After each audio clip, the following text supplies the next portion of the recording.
Hello everybody, what's up? J'espère que vous allez bien. Aujourd'hui vous vous retrouvez dehors, je suis actuellement... Oh, il y a la police qui passe. Je suis actuellement devant ma petite maison, car... Enfin, ma petite maison, ma grande maison. Car aujourd'hui, c'est parti pour le house tour. Beaucoup de personnes m'ont demandé de faire cette vidéo, de savoir où je vis, combien je paie, combien ça coûte de vivre au Mexique, de louer une chambre, un logement, bref. Toutes ces questions, je vais y répondre dans cette vidéo.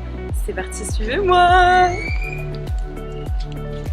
Alors, il faut savoir que je paie environ 260 € par mois et on a juste à payer l'électricité et le gaz en plus, mais on est 10 dans la maison, donc ça a divisé par 10 personnes et franchement, ça vaut tellement le coup. On est dans un beau quartier de Mérida et j'en dis pas plus. Casa Lux.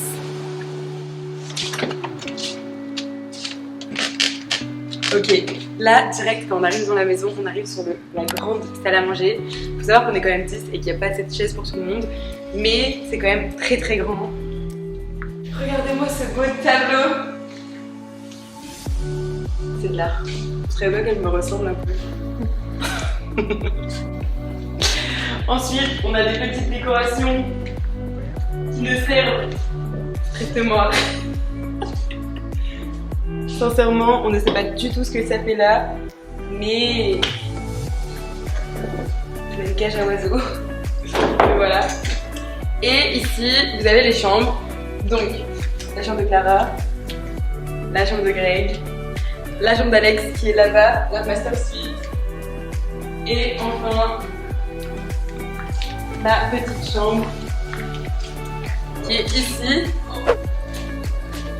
Donc là, vous avez directement mon lit où j'ai mis la clé bafou. Vous avez mon lit qui est vraiment hyper grand. Non mais regardez-moi ce lit, on peut être sincèrement à 4 dedans, c'est juste hyper grand.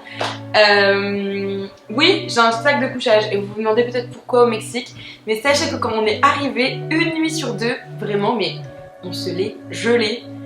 Non, Clara derrière la caméra, est-ce qu'il n'y a pas des nuits où t'avais froid? Non. Ah non, putain. Non, je vous jure qu'il y a des matins, on se levait, enfin en tout cas moi, j'avais hyper froid. Et aujourd'hui, maintenant, je l'utilise plus trop parce qu'on a plutôt chaud, mais ça me manquait quand même. Et je vous avoue que ça va coûter très très cher, donc j'en ai profité de l'acheter. Mais je sais pas comment je vais le reprendre en France. Je pense qu'il va rester ici. Ensuite, du coup, le lit, là, c'était censé être une coiffeuse, mais il n'y a plus de miroir. Mais c'est pas grave, ça permet de poser tout ce qu'il faut ici. Tous mes trucs pour l'école, mes câbles, voilà, un peu un fourre-tout. Ensuite, bon, les grandes fenêtres que l'on peut ouvrir avec la vue sur rien du tout, mais il y a du soleil. Vous n'allez pas être déçus de la vue. Oups. Toutes les soirées de Casa Lux depuis 10 ans sont...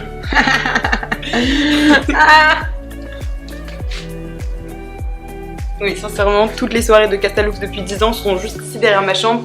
Mais la chambre est trop belle parce qu'elle est vraiment illuminée de fou. Genre ça, c'est trop cool. Ensuite... Ensuite, le grand miroir. Alors ça, c'est vraiment trop bien pour les outfits et tout. Et on passe à la grande salle de bain. Enfin, franchement, je la trouve trop belle, ma salle de bain. Donc... Vous voyez pas encore la douche, mais franchement, c'est hyper cool.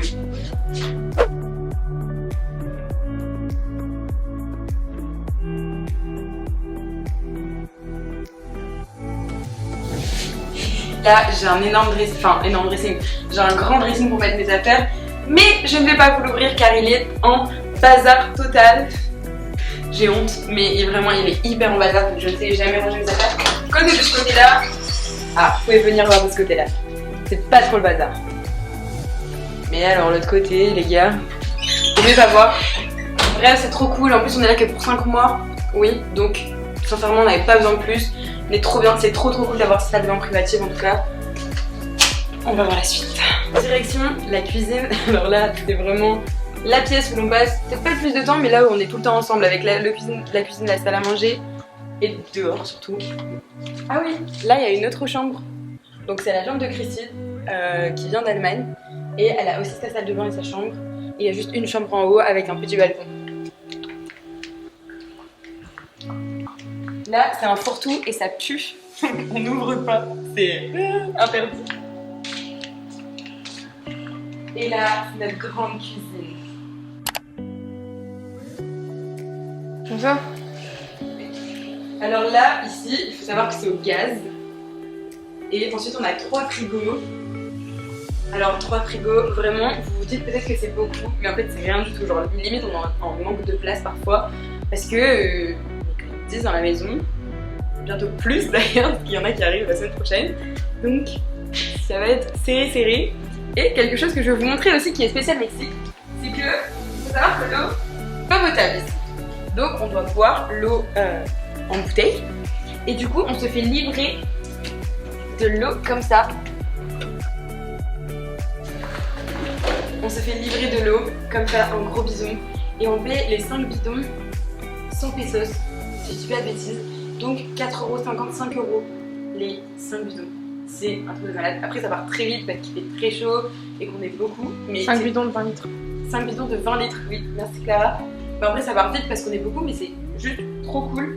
Et voilà, par contre quand on en a plus et que c'est le week-end et qu'on peut pas se faire livrer, bah là c'est problématique. On va chercher ça. Mais alors là, faut les porter du magasin à la maison. Même s'il est pas loin, merci les garçons de la maison. Ouais. Hop. Oh, et d'ailleurs, on doit faire attention de ne pas les casser parce que si on les casse, on refait la genre de consigne. Ensuite, ici, c'est tout notre range manger.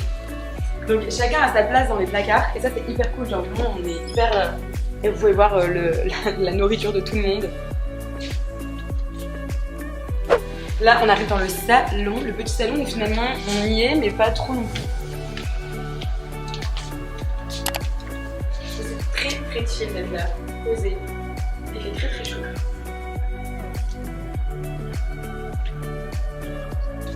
Et alors là, on va interrompre les garçons parce qu'ils sont en train de regarder la Ligue des Champions en espagnol. Donc c'est Lille contre je sais pas qui.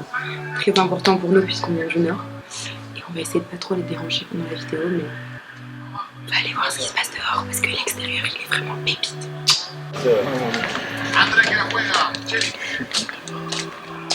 On va faire que... Regardez-moi cette piscine, elle est trop belle. En plus elle est au soleil, on peut bronzer sur nos bouées. Bon là elle est pas très propre, mais elle va être lavée incessamment sous peu. C'est trop cool. C'est trop cool. Là on a encore des chambres et des salles de bain. Je vous emmène dans l'endroit secret de Casalux, le petit endroit où on bronze. C'est parti, on te suit. Ok, alors là, par contre, il faut faire attention quand même, Clara explique. On va sauter là. Regardez, en gros, il y a un petit trou à faire. Je vais essayer de ne pas tomber avec la caméra. Hop, là c'est encore une chambre. Donc là, on a une belle vue sur la piscine. Uno, dos, tres, cuatro. Quattro clim. Hay quattro clim. Aire Climatisation. conditionare, non c'est comment se dit. Oui, alors après 2 mots au Mexique. Bon, on s'est amélioré, mais on peut pas dire qu'on est sur du bilingue. On verra après 5 mois. On est arrivé dans l'endroit en bronze. En fait, c'est tout simplement le toit de la maison. Mais regardez-moi cette exposition au soleil. On met nos serviettes. Et là, on est hyper bien. Genre vraiment, c'est trop cool. C'est trop beau. On est trop bien. Et on se prend des coups de soleil. Mettez de la crème solaire. Ok, donc vous avez vu ma maison. Vous avez vu dans quoi je vis pour 5 mois à Mérida pour mon échange universitaire. Alors je voulais aussi vous donner un peu des conseils de comment j'ai trouvé ça, pourquoi je suis dans une villa maison étudiante et pas dans une résidence universitaire. Et vous dire un peu comment ça se passe ici. Donc en gros, en tout cas pour Mérida et je pense pour beaucoup de villes au Mexique, il y a des organismes d'étudiants qui t'aident à trouver, enfin qui ont des maisons étudiantes. Là il y a le proprio qui a ça, il a beaucoup d'autres maisons étudiantes. Et du coup c'est, pour ma part, je trouve ça carrément mieux d'être en maison étudiante qu'en résidence universitaire. Pourquoi ? Parce que là on est 10, on côtoie aussi toutes les autres personnes des autres maisons, de notre organisme et d'autres organismes.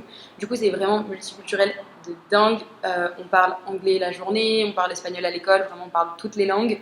Et ça, c'est un plus incroyable. Il n'y a pas forcément cette même ambiance dans les résidences universitaires. Et surtout, ce qu'il y a de plus, c'est que j'ai ma chambre, j'ai ma salle de bain, c'est hyper grand, hyper aéré. On a une piscine de malade, on va dans les piscines de nos voisins qui sont aussi des maisons étudiantes. Et vraiment, ça c'est ouf. Et on habite dans le centre-ville. C'est-à-dire qu'on habite dans un beau quartier de Mérida, donc on n'est vraiment pas du tout excentré du centre-ville et des activités, des centres commerciaux, de tout ce qu'il y a à faire, de la gare. Voilà, donc pour moi, personnellement, je conseille d'aller comme ça dans des grandes colocs quand c'est possible et quand le pays le permet, parce que dans certains pays, on favorise à mort les résidences universitaires et je peux le comprendre totalement. Et ensuite, le prix, je vous ai dit le prix, ce qui est très très raisonnable, mais bon, après, il faut savoir que vu qu'on est des étudiants internationaux, c'est entre guillemets cher pour le Mexique, mais on ne trouvera pas moins cher en tant qu'étudiants internationaux et pour nous, c'est hyper raisonnable et c'est génial vraiment d'avoir ce confort de vie pour très peu, en payant très peu. Au niveau de la sécurité dans le quartier, parce que c'est aussi une question qui m'est beaucoup demandée et de toute façon j'ai prévu de faire une vidéo sur les préjugés sur le Mexique. La sécurité à Mérida, tout se passe très bien. Franchement, on n'a pas à avoir peur. Il y a vraiment, je vais pas dire il y a zéro danger parce que nulle part dans le monde il y a zéro danger, mais il y a pas du tout de danger. On se sent pas en danger, même la nuit si on rentre à pied. Les Uber sont géniaux. Vraiment, ça pour le coup, j'ai rien à dire. La police, justement, c'est plus la police qui nous embête un petit peu ici au Mexique parce qu'on fait des soirées et du coup il y a beaucoup de bruit et ça peut déranger les voisins parfois. Mais la police rôde, on l'a vu dès que j'ai commencé cette vidéo, la police rôde tout le temps autour de notre maison. Enfin, autour des maisons dans le quartier, vraiment elle est là mais H24, donc pour ça il n'y a aucun problème de sécurité et je sais que c'est quelque chose qui peut faire peur, mais si vous allez à Mérida, vous serez en toute sécurité, donc n'ayez pas peur. Bien sûr après il faut faire attention comme partout, mais c'est pas pire qu'ailleurs. C'est plus safe qu'à Lille. Voilà, merci Clara. C'est plus safe qu'à Lille, c'est même plus safe qu'à Paris. Après je dis pas quand on va dans d'autres endroits, par exemple on est allé à Las Chiapas, c'était beaucoup moins safe, mais si vous choisissez bien, vous vous renseignez bien sur là où vous allez, Mérida, il n'y a pas de souci, vous pouvez y aller les yeux fermés et y vivre, il ne faut pas avoir peur. C'est pas la deuxième ville la plus safe du Mexique? D'Amérique. D'Amérique. Ouais, après Montréal, si je dis pas de bêtises. Donc vraiment pour le coup, n'ayez pas peur, n'ayez aucune crainte. Donc je peux enfin dire que cette vidéo est finie, j'espère qu'elle vous a plu. N'hésitez pas à mettre un petit like et des commentaires et de subscribe, s'abonner à la chaîne. Dites-moi tout simplement si ça vous a plu. Oula, les voitures me font peur. Je vous fais plein de gros bisous. Bye!